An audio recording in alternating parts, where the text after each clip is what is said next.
I've had a lot of life happen to me in the last few months. I quit my 10-year career in the film industry. I just turned 30. And I moved back in with my parents. And now I'm really trying to kickstart my custom furniture business again. We'll get more into that later. First, let's talk about the design of the nightstand that I'm building.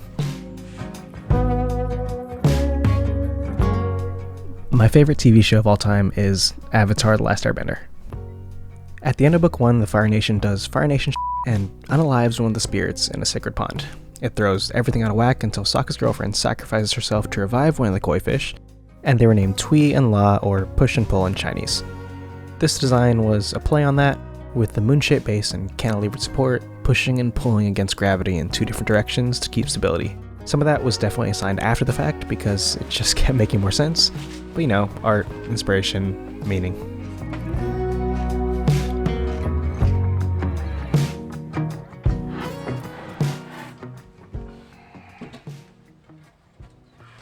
Ooh. Chunky. Change is always difficult and confusing. There's lots of thought to be had about how to do certain things, what's working and what's not. But the chance to reset, reevaluate what's actually important and what's still serving its purpose is a worthwhile break to have if you have the privilege and opportunity to do so. Something new that I'm trying and liking a lot is mixing 3D printing with woodworking. I don't have a CNC or laser cutter, can't fit those here anyways, but I do have a 3D printer and I'm comfortable enough in Fusion to make templates for some of the more complex shapes that I think of when I'm designing furniture. So here I'm taking multiple prints to make one larger template and transferring it onto my rough lumber so I can start milling the stock that I'll be using. It also gives you a chance to see what the grain will look like on certain parts of the piece, which I think is important. You should be making conscious decisions with natural material because it's something you can't change. It's important to take into account what you're using. The new shop is a tiny addition to my parents' house. It used to be my uncle's room when he stayed with us, then it turned into storage, and then my dad and I took some time making it a little more open while I was moving.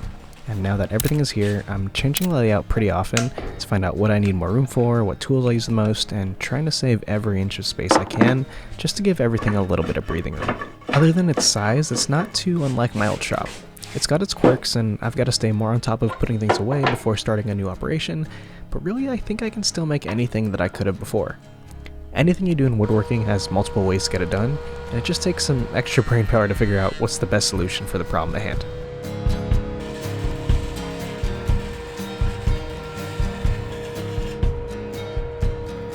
Now I've got my pieces a little more roughed out, the only really important cut is where the glue line will be. Because I've split this into 2 parts for material saving and strength, I just have to make sure that the 2 parts come together really well. So I'm making that cut on the table saw with a sled to make sure it's a good joint.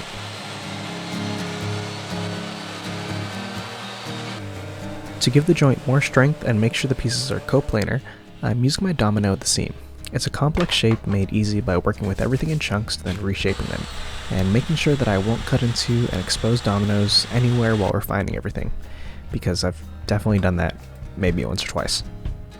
And for some reason, glue-ups are always difficult. This time I was definitely unprepared and overconfident that everything would come together easily. I'll just let you watch, then past me will explain what happened.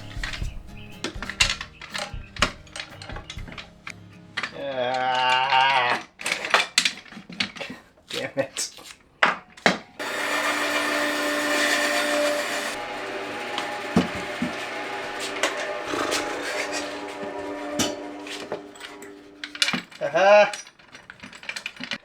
Woo!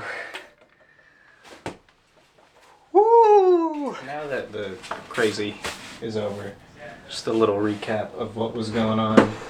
So, got this big chunk finally glued up, and what was happening was I couldn't get this part to close, and it's still a little open.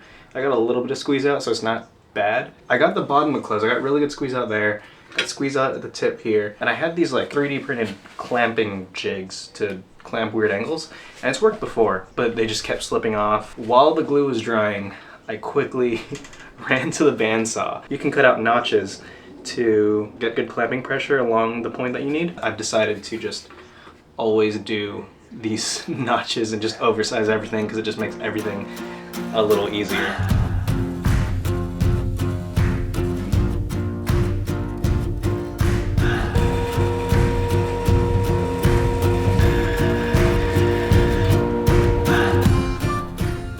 Those 3D printed parts didn't give me much success, but you'll see later I have another weird angled clamp, but I use a different method to do it. What is working really well is this next step where I finally use the 3D print templates with my router as a guide with a template bit to start getting these parts to their final shapes. It's a pretty simple process that just takes some time, and I'm sure you've seen a lot of other woodworkers do the same. Without my love for the ocean, I would be long gone by now. It's some kind of devotion brings me down.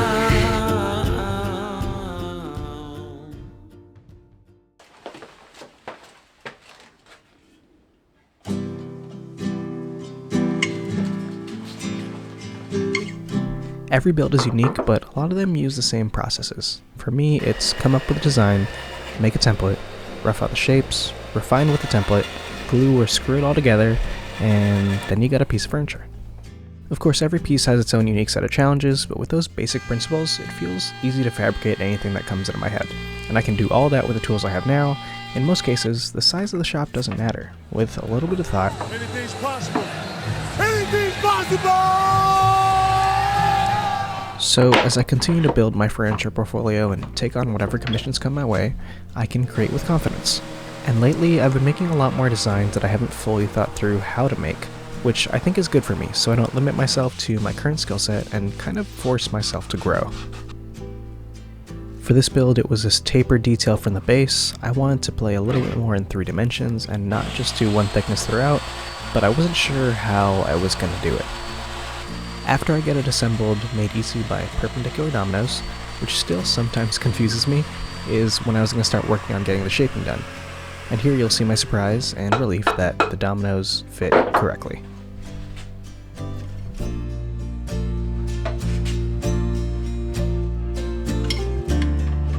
Oh, thank God.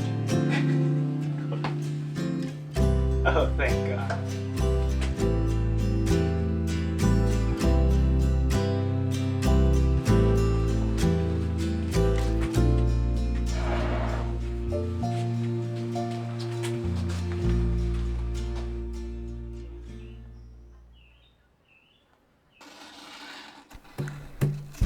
So what I decided to do was to make a slightly arbitrary cut line with this blue tape so I could see it clearly, then slowly cut that out on my bandsaw. And my bandsaw only has a 6-inch resaw capacity, so I wasn't sure if it'd fit, but it was just big enough to fit the size of the space. And to clean up a little bit more, I took to power carving and aggressive sanding. I'm not the most comfortable with making these kinds of shapes or doing these kinds of details, but that's what made me decide to try it.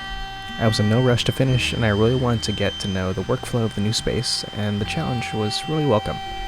Edge details were a little difficult for the base, but for everything else it was pretty standard. On the base it took some extra hand sanding to blend the lines together, which is always a little time consuming, but well worth it to make sure everything is as seamless as it can be. And that was pretty much it for the base for now, and I definitely was doing things a little out of order, sanding the base and finishing it before I even started the top, but it was really just trying to figure out what's the best workflow and how everything works and getting familiar with the creative process in a new place.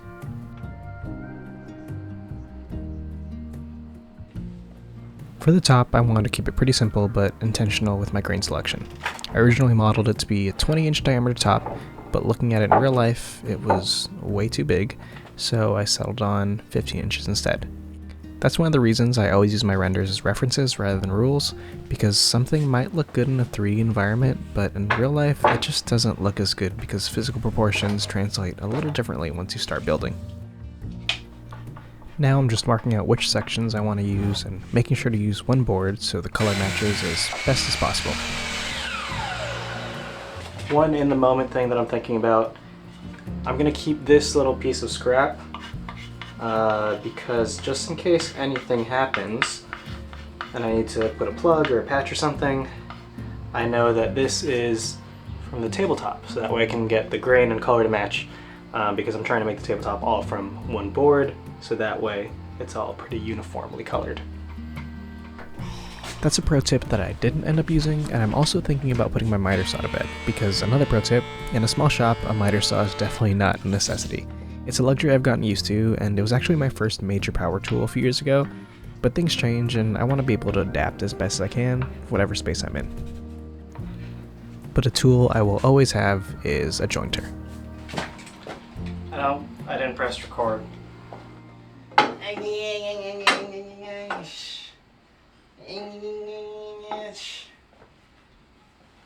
Jointed all the ones that I needed to.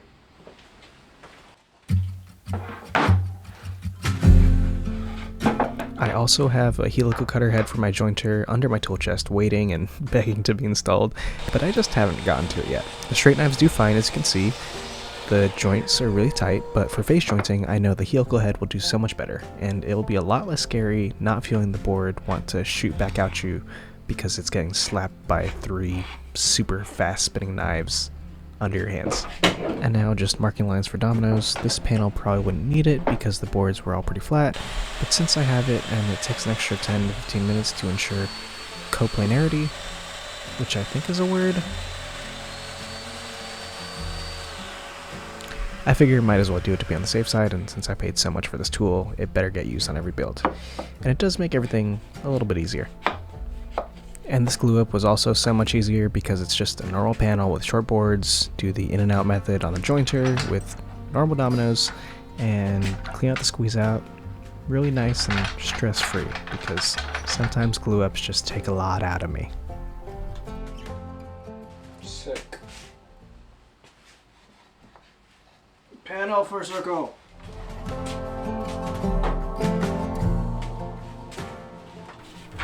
Being able to mostly focus on building my custom furniture company feels so fulfilling but also scary. So new but also a little bit familiar because I've built a business before and who says I can't do it again. And I don't want to understate how fortunate I am to be in the position that I am to be able to give this a proper go this time. There's a part of me that thinks, holy shit, I just quit my career that I spent a decade building. What the f am I doing?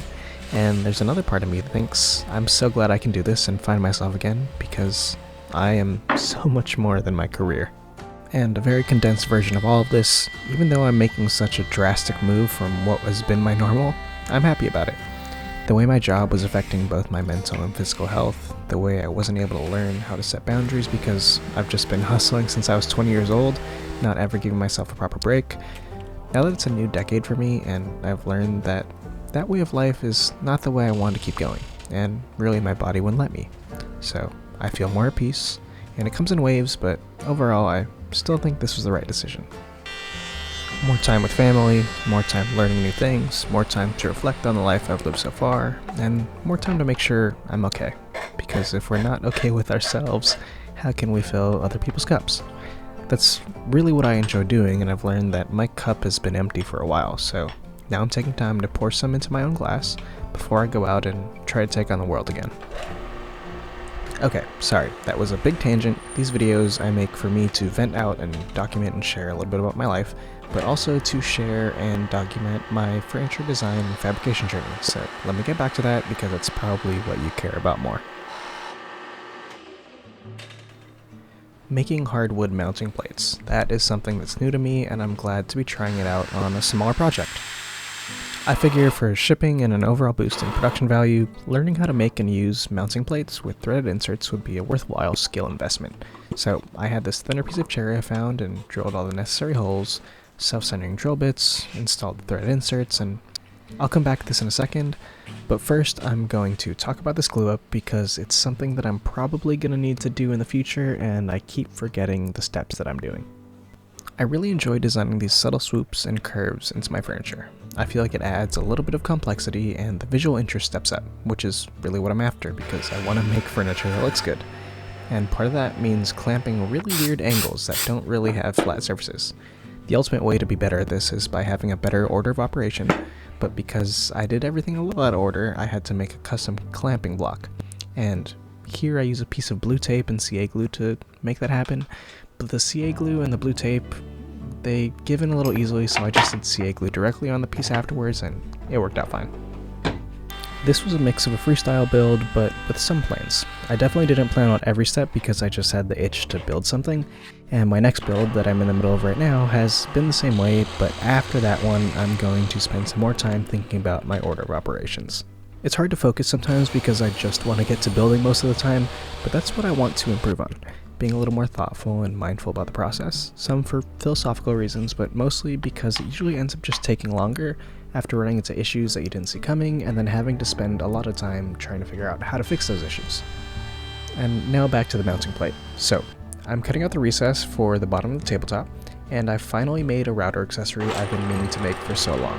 A larger base for routing out bigger recesses, router bowls, insets, really anything that has a large opening that needs more support so the router doesn't tip and gouge into the workpiece. I have several of these pieces of acrylic laying around and it's the perfect size and shape. I just never got to making it, but I've been wanting to make router bowls and trays for so long, so now I finally can.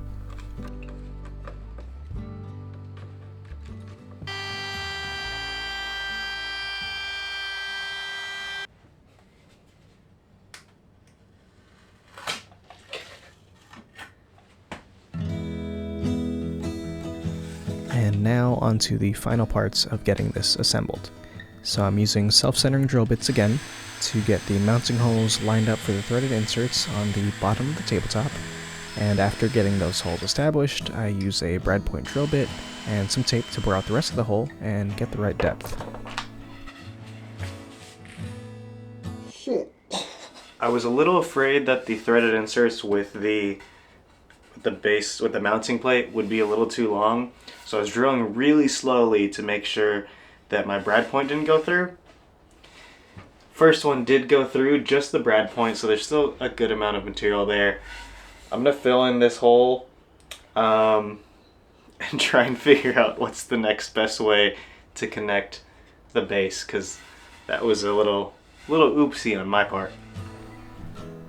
So it wasn't that bad. I just filled the hole with some CA glue from the bottom, then used sawdust and wood glue to fill the tiny hole in the top, and it's not noticeable at all. Then came final sanding, and here I'm making a quick sanding block with a thick stirring stick and some sandpaper. Sanding is pretty tough and hard to reach areas, and I had some glue here I had to get rid of, so this helped with rigidity and made it a little quicker. A small time investment in making something for a specific task goes a long way with this stuff.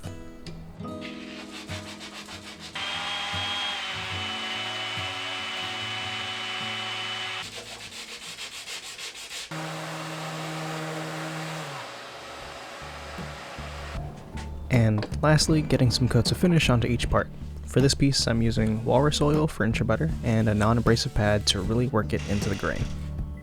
And I'm happy with how this turned out. It's pretty close to my render, and the main goal was figuring out new ways of workflow for the new space. I'm glad this was my first piece coming back to really focus on furniture and focus on the business again.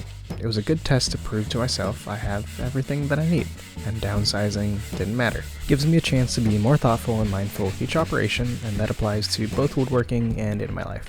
So, thanks for watching, and I'm excited to keep building and find out what's in store for me. Just like an old